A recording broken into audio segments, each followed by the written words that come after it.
En Iztapalapa, la demarcación territorial más grande de Ciudad de México, hay un mercado que se llama 201. E hicieron una pachanga de día para festejar el aniversario de este mercado. Y estaba cantando, junto a la nueva Sonora Dinamita, un conjunto muy conocido, una muchacha joven, guapa, la que anuncian como la nieta de Pedro Infante. Se llama Heidi. Yo no la conocía, canta bonito, lo que alcanzamos a ver. Resulta que a media rola se sube un individuo al cual nunca alcanza a versele la cara, muy corpulento, más alto, más grueso que yo, y empieza a bailar de una forma que no se corresponde con la actitud de una persona que está en su sano juicio.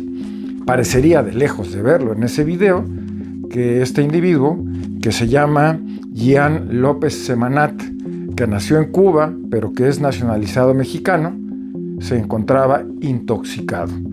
De repente empieza a molestar al músico que está junto a la cantante, junto a Heidi, y después a ella.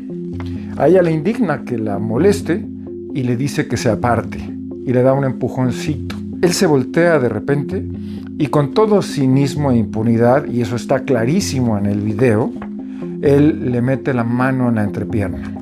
Ella cantando le dice: a mí no me vas a faltar al respeto, a mí no me vas a tocar, y se avienta a golpear al muchacho. La respuesta de este energúmeno es verdaderamente infernal.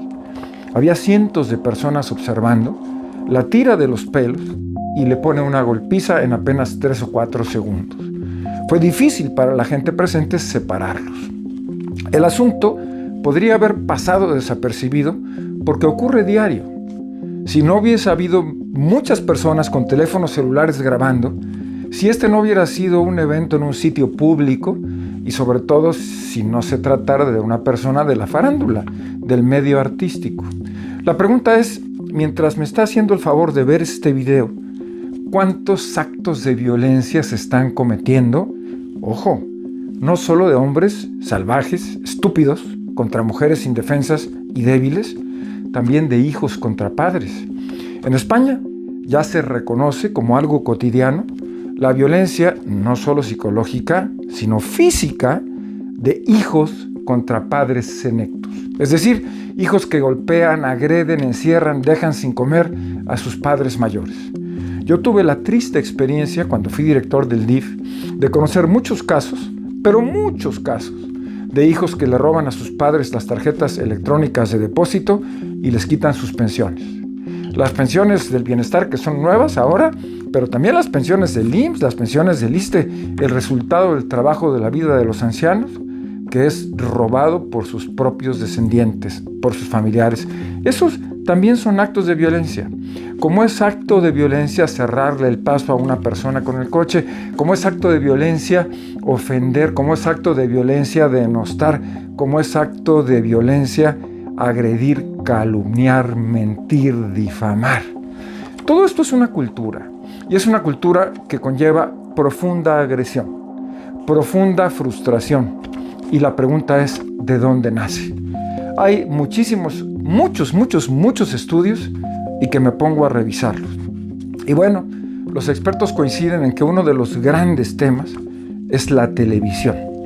Y se preguntan, ¿no hay conclusiones iguales? No hay consenso. Si la televisión solamente refleja lo que pasa en la realidad, o por el contrario, la televisión provoca y favorece este clima generalizado, no solamente de violencia, sino de normalización de la violencia. Para que se den una idea, y esto es verdaderamente espeluznante, hoy un niño mexicano ve el televisor 4 horas con 45 minutos en promedio por día. Un niño que está sentado, ya sea porque no hay forma de sacarlo a la calle, ya sea porque es inseguro, ya sea porque vive en un pequeño departamento, porque los padres trabajan, porque vive en una familia monoparental. Pero bueno, cada vez es más el número de horas, de minutos que los niños pasan sentados frente a un televisor, y con muchísima frecuencia sin la participación, sin la presencia junto de un adulto, de una persona madura que conduzca, explique y racionalice lo que se ve en pantalla. Algo que es muy importante es que esta cifra no es nueva, ¿eh? Ya desde hace años el promedio de vida de ver televisión de un niño mexicano era de 4 horas y se disparó estos 44 minutos de más a partir de la pandemia. Pero no ha bajado. ¿Y qué ocurre? Ya de lo que sí no hay duda, de lo que está científicamente comprobado, es que si los niños ven televisión durante los 2 primeros años de vida, no solo televisión, celulares, tabletas, computadoras, hay un daño irreversible en el proceso de formación de las redes neuronales. Es absolutamente insano, patológico, que cualquier niño vea cualquier tipo de pantalla antes de los 2 años de edad. Pero sigue siendo igualmente grave cuando de lo que se trata no solamente es el tiempo que se ve televisión, sino de los contenidos. Y aquí es donde quiero pararme un poquito. En España, con datos actualizados, un niño que ha cumplido 11 años ya vio por televisión 8,000 asesinatos. 8,000 asesinatos. Raúl Trejo del Abre, un gran investigador de la comunicación en México, cita que a los 18 años de edad, un estadounidense promedio ya vio 200,000 actos de violencia por televisión. Y algo pues que no es poco, es que de esos 200,000 actos de violencia, 16,000 fueron asesinatos.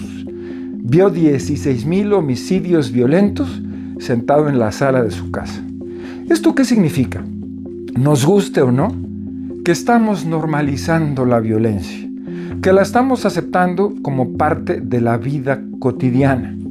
Cuando yo era niño, se nos prohibía ver las telenovelas y verdaderamente eran cosas ridículas, panes de Dios. Me acuerdo de Gutierritos, por ejemplo, de Muchacha Italiana viene a casarse, el boom que causaron los peruanos, Xavi Kamalich y Ricardo Blume. Realmente, las telenovelas de hoy contienen evidencias dramáticas de actos de violación, de masoquismo, de sadomasoquismo, de fraude, de delitos fiscales. Por supuesto, el impulso egoísta y agresivo de querer ganar e impulsar a toda costa un triunfo sin importar si aplaste a quien se aplaste. Esta es una cultura que nuestros hijos ven. Es una cultura que forma parte de la vida cotidiana. Y por esa razón, no por otra, es que ya nos parece normal, aceptable, lógico que haya 150,000 homicidios violentos en nuestro país en apenas 4 años. Ya no nos asusta saber que para dentro de 2 años serán poco más de 170,000 las personas asesinadas violentamente. Y qué triste, Dios quiera que usted no, probablemente yo sí, no lo sé. La cuestión es que todos estamos expuestos a la violencia salvaje. Aquí se genera la violencia, en hacerle creer a los niños que el éxito es más importante que el respeto a la ley, en hacerles creer que se puede matar y no pasa nada, en hacerles creer que se puede violar a una persona sin consecuencias, en hacerles creer que se puede engendrar hijos y largarse y abandonar a la familia sin preocuparse por la subsistencia. Es un tema que tenemos que reflexionar conjuntamente porque nos guste o no. Aunque los muertos hayan sido en Tamaulipas, somos corresponsables. Piensen ustedes en las consecuencias que va a tener para México el secuestro de estos 4 ciudadanos norteamericanos, a 2 de los cuales mataron y a 1 dejaron herido. No sabemos si eran delincuentes o no, no sabemos si tiene que ver con el narco. Lo cierto es que la política gringa va a provocar que se nos dejen venir encima. Y que como siempre aparezcamos como los peores, los violentos, los asesinos, los proveedores de drogas a otras naciones. Es la cultura que estamos promoviendo. La cultura del narco corrido. La cultura de vivir intensamente a costa de lo que sea, porque solo nos quedan 2 destinos: la cárcel o la muerte. No, señor. No, señor. El cambio en esta circunstancia que tanto duele, que baña de sangre al país, empieza en nuestras casas. Los niños tienen que entender la obligación de respetar a los demás. Los niños tienen que saber que las leyes existen por algo y tienen que saber que todo dinero ilícito es dinero maldito. Hay que dejarlo así de claro, porque así de grave es el problema. No sigamos sembrando la violencia. Y quiero terminar con datos que son verdaderamente espeluznantes. los juegos de guerra.